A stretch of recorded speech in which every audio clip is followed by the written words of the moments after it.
Hey everybody, Jeremy here. So let's dive right into it. When I called these two prospects, okay, and these are deals that are a little bit further along in the funnel. Like I already did a demo, following up on these two deals.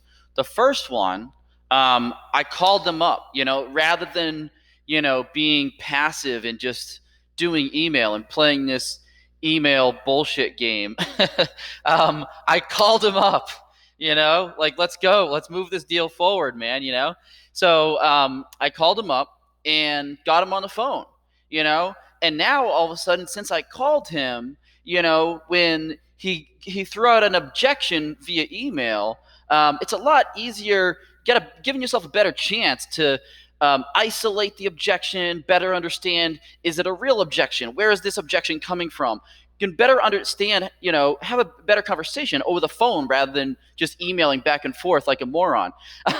And so I called him up, got him on the phone, and now I was better able to understand, and he was able to clarify what is actually happening here. And now we have an opportunity. Now we have, the wheels are in motion, and we have some concrete next steps, and I got a better understanding of, oh, what they actually did is they purchased from one of our competitors, but it's just he admitted that it's just a band-aid. It's not a long-term solution. And he was able to fill me in, and I was able to uncover a long-term project where, not just for this one small team, but for their entire global sales organization, in the very near future, they're going to be doing a larger scale evaluation of a tool that does something that my product does. So now I've got a bigger opportunity here. And I wouldn't have had that if I didn't pick up the damn phone.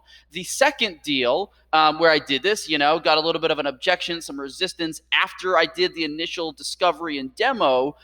Then I got some resistance and some objection, called the person up. This time I actually did not get them live on the phone. You know what the difference is between the two calls? The first one, when I got the guy live on the phone, I had a mobile number for him. I had a phone number. And obviously there's lots of ways, you can get phone numbers for people. One, if you're connected to them on LinkedIn, you click the contact info button, and that might show you their direct, mobile number. The second, but it usually is probably only about, I'd say 10, maybe 20% of the time that it'll actually show a good, valid mobile number if you're connected with them on LinkedIn. So, you have to be connected on LinkedIn. You might not be. And even if you are, there's like at the most 20% chance that that's going to be there. Second way is is their email signatures. So if you've already been, exchanging emails with them, then there's probably, I'd say a 30-40% chance that they're going to have a mobile number in their email signature. At the most, 30-40%, I'd say, from my experience, which still doesn't give you a very high percentage. And also that means you have to have gotten an email back from them. Maybe you haven't received an email from that person quite yet. And so, your chance of seeing that mobile number are down. The other way is, of course, using a data provider, a prospecting tool, something like a Lead IQ, to get the mobile numbers there. But I don't want this to be like a big, long pitch. The bottom line is, when I called the second deal, I tried to call that person. I did not have a mobile number for him. Even through using Lead IQ, our own product, I'll be fully transparent. Like, we don't have a mobile number for everybody. Anybody that says they got 100% data coverage, they're full of shit. And so, we have a very high percentage of mobile numbers. If you want to get an exact number, let me know. We can run a test, and we can have a call and we can discuss a little bit further, but it's not for everybody. So this second one, I didn't have a mobile number for him, so I had to do the old-fashioned call through the company HQ switchboard, tried to get transferred, pressed 1 for sales, and I got some salesperson on the phone and asked to be transferred to my prospect. And the guy was like, "Oh, I'm working from home. I can't transfer you."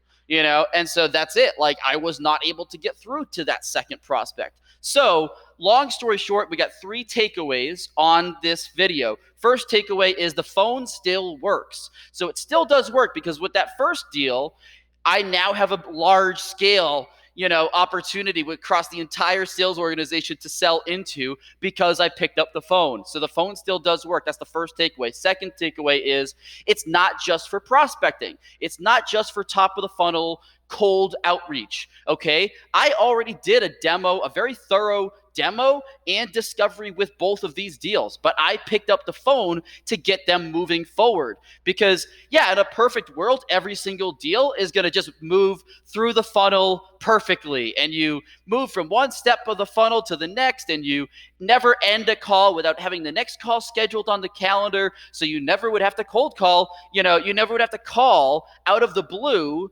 a prospect that you've already done the discovery and demo with. But it's not a perfect world. Okay. You've got to pick up the phone even further along into the funnel after you've already had a demo, you've already had multiple calls with them. You still have to sometimes pick up the phone in order to gain some further traction and move the deal forward. So second takeaway is it's not just for prospecting when you pick up the phone and call somebody out of the blue. Number three takeaway is you have got to get access to mobile numbers. You cannot just rely on trying to connect with the person on LinkedIn and hoping they put their mobile number on their LinkedIn profile. You cannot rely on just looking at email signatures or the data that's in your CRM. You need to leverage third-party tools to find mobile numbers for a high enough percentage of people, and it should be, at least well over 50% of your target market. If you don't have that, over 50% mobile numbers for your target market, let me know, and I'd be happy to chat and help